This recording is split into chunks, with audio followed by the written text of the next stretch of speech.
Hello students, कैसे हैं?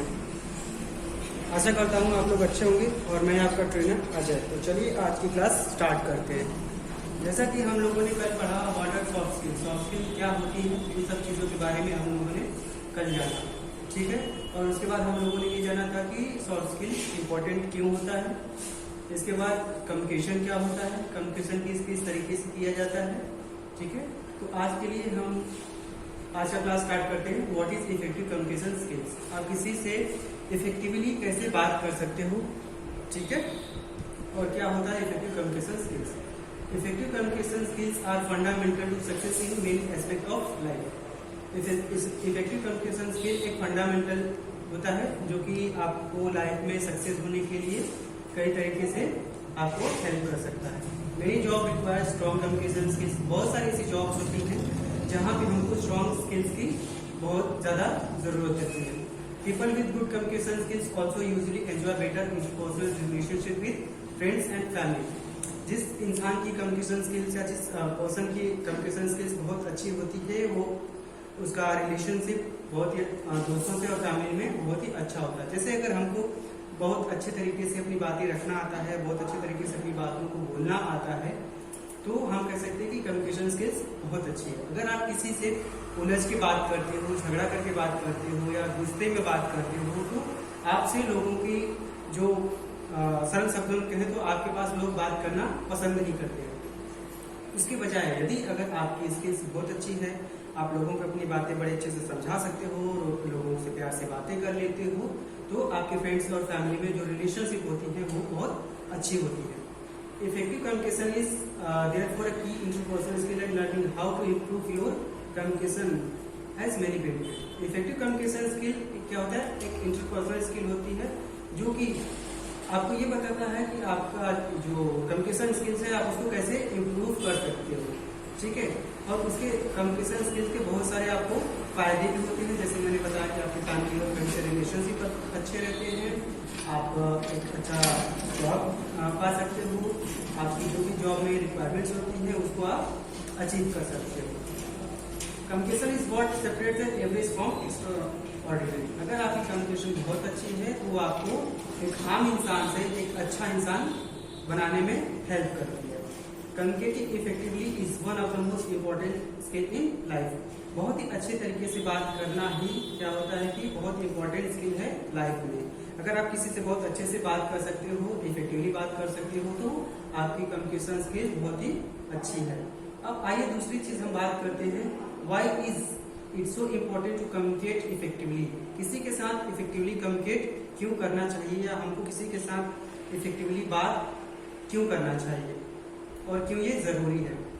The ability to communicate effectively is a key factor of success. अगर हम किसी से इफेक्टिवली बात कर ले रहे हैं, अपनी कम्युनिकेशन स्किल को अच्छे से रिप्रेजेंट कर रहे हैं, किसी के सामने अपनी बातों को बहुत अच्छे से रख ले रहे हैं, तो वो एक की फैक्टर होता है सक्सेस के लिए। Having access to a set of effective verbal and non verbal communication skill can prove to be a valuable asset in many areas of life. अगर आपकी स्किल चाहे वो वर्बल हो और नॉन वर्बल, दोनों स्किल बहुत ही ज्यादा जरूरी होती है और वो आपको बहुत सारे एरियाज में आपका हेल्प करता है। The individual that is able to effectively convey information is less confronted with misunderstanding. यदि आप अपनी बातों को बहुत अच्छे तरीके से रख ले रहे हो, अपनी इंफॉर्मेशन को एक कन्वे करना मतलब अपनी बातों को एक दूसरे की तरफ बताना, समझाना। अगर अपनी बातों को आप बहुत अच्छे से किसी के सामने कन्वे कर ले रहे हो, अपनी इंफॉर्मेशन को आप किसी दूसरे के साथ कन्वे कर ले रहे हो, तो आपका कन्फ्रंटेड मतलब किसी से झगड़ा टकरार नहीं हो पाएगा या बहस आपकी नहीं हो पाएगी और मिसअंडरस्टैंडिंग जो हम लोगों के बीच होती है वो नहीं रहेगी। Not only does this help to avoid mistakes but it also reduce mistakes. अगर आपकी कम्युनिकेशन बहुत ही इफेक्टिव है तो आपको जो मिस्टेक्स करते हैं, गलतियां जो होती हैं, जैसे मिसअंडरस्टैंडिंग होती है, कन्फ्रंटेशन होता है, वो सारी चीजों से आप बच जाओगे और गलतियां आपकी नहीं होगी, जो आपके लिए बहुत ही अच्छी चीज है। By means of communicating effectively, we can also express our ideas and wishes more clearly. अगर हमको कम्युनिकेशन जो हमारा है बहुत अच्छा है तो हम अपने आइडियाज को, थॉट्स को बहुत अच्छे से एक्सप्रेस कर सकते हैं। अगर हमारे आइडियाज और थॉट्स बहुत ही क्लियरली एक्सप्रेस नहीं हो पाते हैं या हम किसी के साथ शेयर नहीं कर पाते हैं, तो हम कोई भी अपनी विश को या अपने थॉट्स को या अपनी डिमांड को नहीं रख पाते हैं और हम अपनी डिमांड को पूरा भी नहीं कर सकते हैं। Poor communication on the other hand causes misunderstanding between people and usually result in problems. Poor communication मतलब खराब कम्युनिकेशन। अगर आपका कम्युनिकेशन खराब है, आप बातें लोगों के साथ अच्छे से नहीं कर पाते हो, तो क्या होता है, मिसअंडरस्टैंडिंग होती है लोगों के बीच और वो उसका रिजल्ट हमेशा प्रॉब्लमेटिक होता है, हमेशा रिजल्ट अच्छा नहीं होता है। आप सभी लोग जानते हो कि किसी से बात करने के लिए, किसी से के सामने अपनी बातें रखने के लिए आपके पास सही वर्ड्स होने चाहिए, सही कम्युनिकेशन स्किल्स होने चाहिए। आपके चाहे वर्बल हो या नॉन वर्बल हो, दोनों तरीके आपको बहुत अच्छे से पता होने चाहिए। ठीक है, अब हम बात करते हैं steps for effective communication techniques. तो कुछ टेक्निक्स हैं जिनको यूज करके हम अपने कम्युनिकेशन स्किल्स को बहुत ही इम्प्रूव कर सकते हैं। तो पहला स्किल हमारा है लिसनिंग।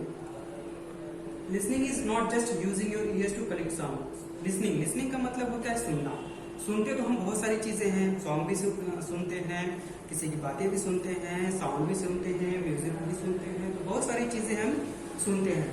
तो सुनने का मतलब ये नहीं होता है कि हम ओनली साउंड ही सुने। सुनने का मतलब होता है कि ध्यान से सुनना। हम जो चीज सुन रहे हैं, क्या वो सच में सुन रहे हैं या साउंड सुन रहे हैं। Communication is effectively useless if you don't listen to and comprehend the responses that you get in regards to your message. Effectively communication तब नहीं होता है अगर आप किसी चीज को सुन रहे हो, अगर आप ध्यान से नहीं सुन रहे हो, तो आपका जो कम्युनिकेशन है वो अच्छा नहीं हो पाता है। क्योंकि जब आप अच्छे से सुनोगे ही नहीं तो रिस्पॉन्ड कैसे करोगे। आपको एक अच्छा रिस्पॉन्ड करने के लिए सबसे पहले एक अच्छा लिसनर होना पड़ेगा। You need to understand the things that are said to you in such a way that you can form a coherent and knowledgeable response. अगर आपको चीजें समझना है तो सबसे पहले आपको सुनना पड़ेगा। आप बहुत अच्छे से सुन के तभी आप एक नॉलेजेबल रिस्पॉन्स या बहुत ही जेंटल रिस्पॉन्स दे सकते हो। A class or seminar on active listening is one of the most effective ways to improve your listening skills. यदि आपको अपनी लिसनिंग स्किल्स इंप्रूव करना है तो आप सेमिनार अटेंड करो या कुछ ऐसी चीजें सुनो जो आपके लिए वेरिएबल हो, या किसी ऐसे लेक्चर को सुनो। कुछ भी चीजें ऐसे सुनो जो आपके लिए नॉलेजेबल हो, जो आपको आगे चल के हेल्प कर सके। तो इससे आप अपना लिसनिंग स्किल इंप्रूव कर सकते हो। दूसरा चीज होता है हमारा आस्क अ क्वेश्चन। हम कैसे क्वेश्चन कर रहे हैं, ठीक है। No matter how much information is readily available, you will never learn everything you need to know without asking a few questions. ये जरूर नहीं होता है कि आप क्या वॉलंटियर कर रहे हो, क्या सुन रहे हो, क्या देख रहे हो।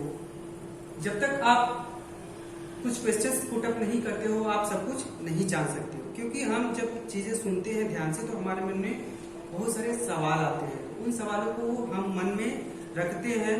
अगर हम मन में रख लेते हैं तो हमारे उन सवालों का जवाब हमको नहीं मिल पाता है, जिससे कि हम अपने जो स्किल्स है, जो नॉलेज है, उसको इम्प्रूव नहीं कर पाते हैं। ठीक है, तो उस क्वेश्चन करने के लिए हम दो तरीके से क्वेश्चन करते हैं। पहला हमारा क्लोज एंडेड क्वेश्चन होता है, दूसरा ओपन एंडेड क्वेश्चन होता है।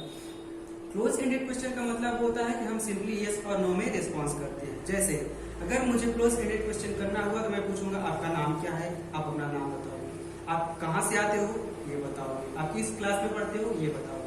पेन एंडेड दूसरा होता है open ended question. Open ended question का मतलब होता है कि मैं आपको एक ब्रॉडर, अगर आपको कॉम्प्रिहेंसिव आंसर देना हो, पूरे डिटेल में मैं आपके बारे में जानना चाहूंगा, तो मैं ये पूछूंगा कि आप अपने बारे में इंट्रोडक्शन दो। तो आप उसमें क्या करोगे, अपने बारे में पूरी की पूरी जानकारी मेरे एक ही सवाल में दे दोगे। यही होता है डिफरेंस क्लोज एंडेड क्वेश्चन और पेन एंडेड क्वेश्चन में। क्लोज एंडेड क्वेश्चन हम यस और नो में रिस्पॉन्स करते हैं, पेन एंडेड क्वेश्चन को हम डिटेल में एक्सप्लेन करते हैं। Thank you.